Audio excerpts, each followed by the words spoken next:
internet. Today we're going to be talking about self-diagnosis, a topic that is important because in the last, I would say 15 years, it has completely boomed as the internet has become part of our lives. The information is so much more accessible because like 30 years ago, if you wanted the information, you had to go and read books, look into manuals, train yourself, do differentials.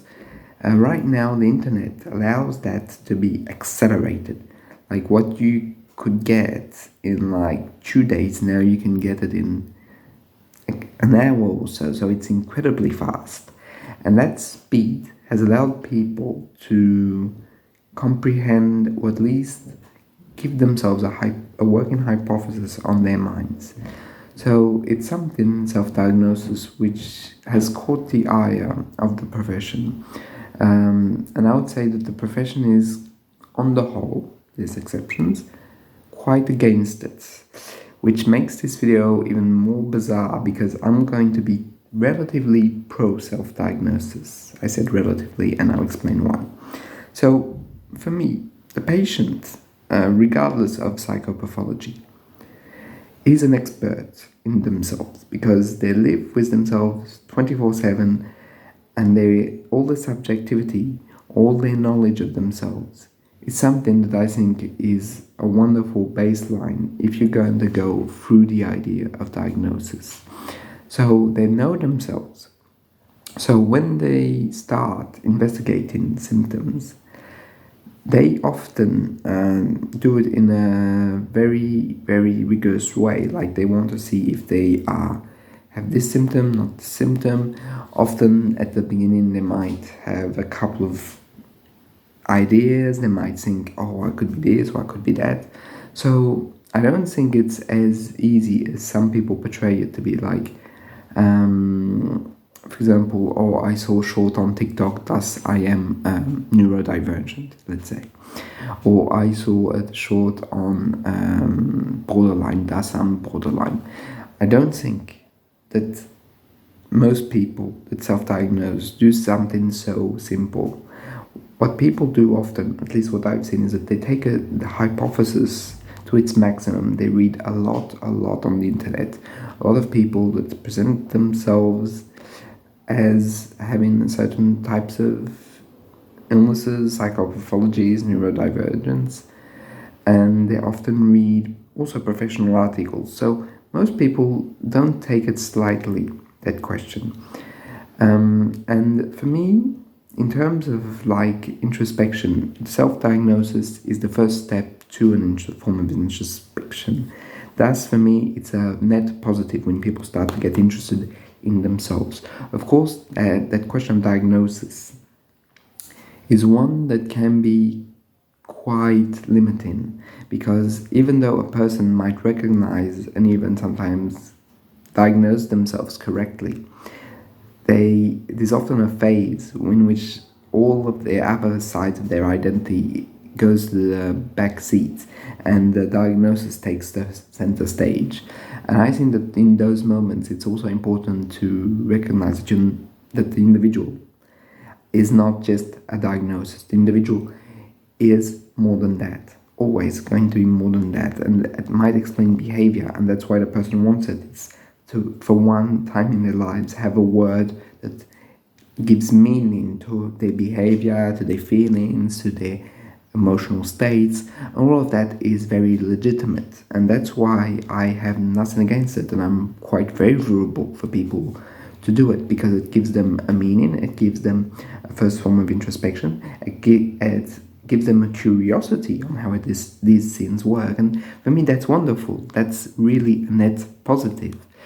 And I think that the fact that we clinicians often look down upon that is, I think, a flaw on our end, because self-diagnosis can be very helpful, especially if the individuals that self-diagnose is in an area in which there is no mental health professionals, that they can't meet them, or that they have financial struggles in which meeting a professional is a real financial sacrifice.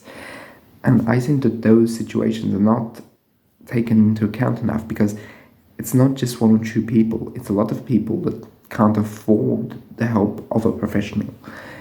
But unfortunately, that's not the main argument that we talk about as professionals. As professionals, we often say that the patient gets it wrong.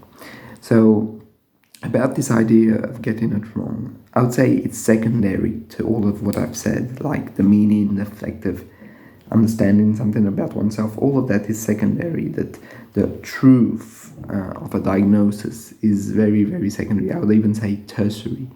But for most professionals, it's like, no, only a professional can give a diagnosis. Only a professional should even go on to give that hypothesis.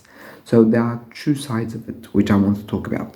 There's a side which I also partly agree on, that a diagnosis is something to be really glossed over, as it's not going to solve the problem. It's knowing something, yes, but it's not solving. What solves is psychotherapy, and a lot of psychologists, psychiatrists, psychotherapists don't necessarily diagnose to the patient, because it's not that that's going to save them or help them on the long run, at least not when you're working with a professional. What really helps the patient is the bond that you create with the professional, the therapeutic alliance that's really at the core. The fact that we are working on issues, problems, traumas, and so on and so forth. That's the real core of it. A diagnosis, even if it's right, does not solve all of this, does not solve the trauma, does not solve the suffering, and so on and so forth.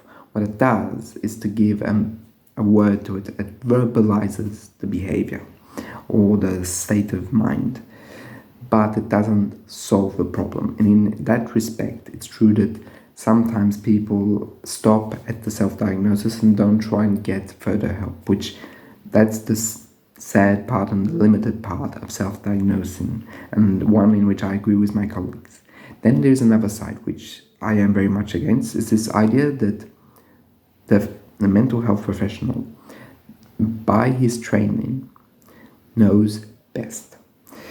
This is a very complicated question, as yes, we've been trained. Yes, we know the mental health world, and yes, we know our psychopathology.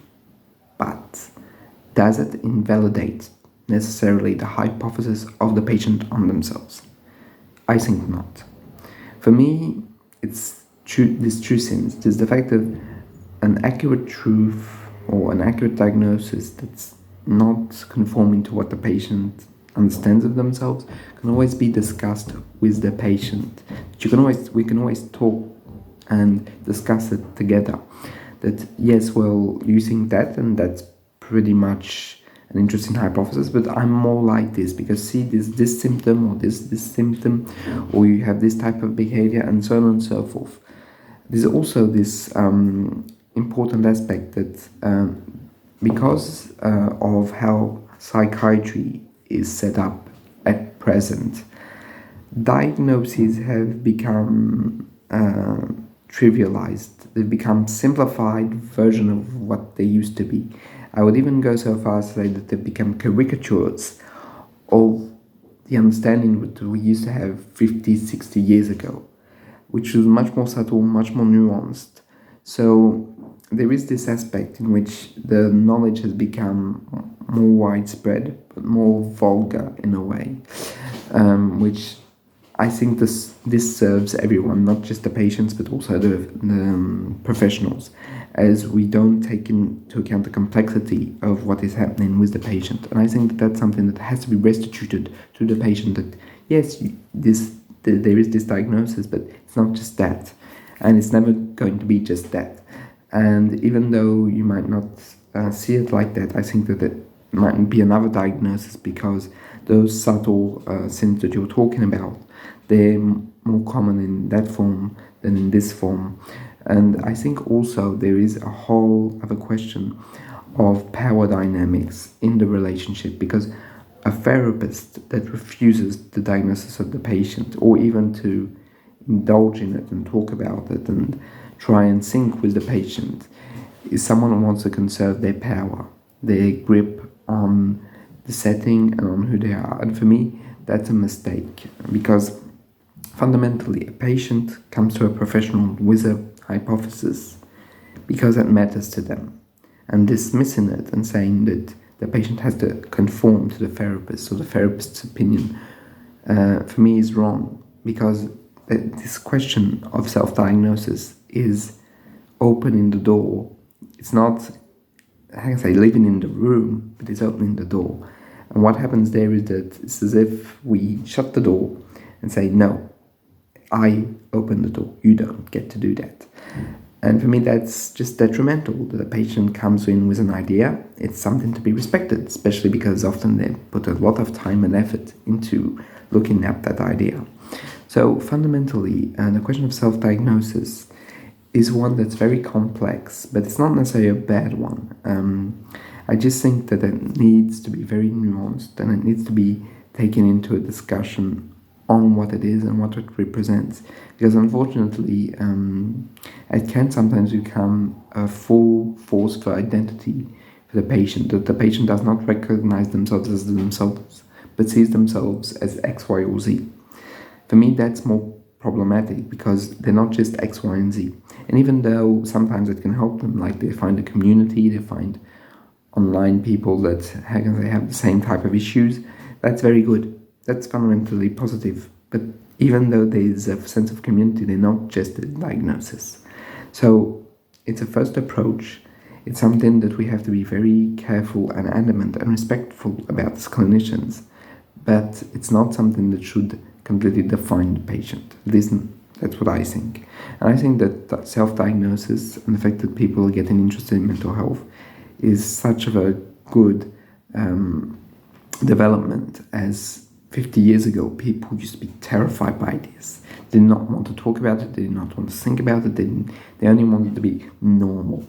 And I think that right now we are in the inverse. People are embracing their differences, their ways of being, and that's fundamentally great. And even though I feel that it should be embraced in a more complex, nuanced way, I mean, you can't gain at every level, and I'm completely aware of that. So I'm very happy that at least people are having these conversations and this openness towards mental health, even though, of course, medically speaking and psychologically speaking, it's the therapist or the psychiatrist that puts a diagnostic onto the patient.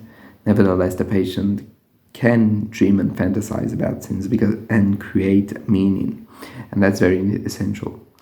And in some form of perfect world, I think that the patient should be half involved with the diagnosis, as is the clinician. It shouldn't be the clinician that's given all this power. It should be the patient and the clinician sing together. So that's pretty much my take on self-diagnosis, which is, I hope, comprehensive. So if you have any questions or anything you'd like to ask, please feel free to drop them in the comments. I'll see you in the next one. Bye.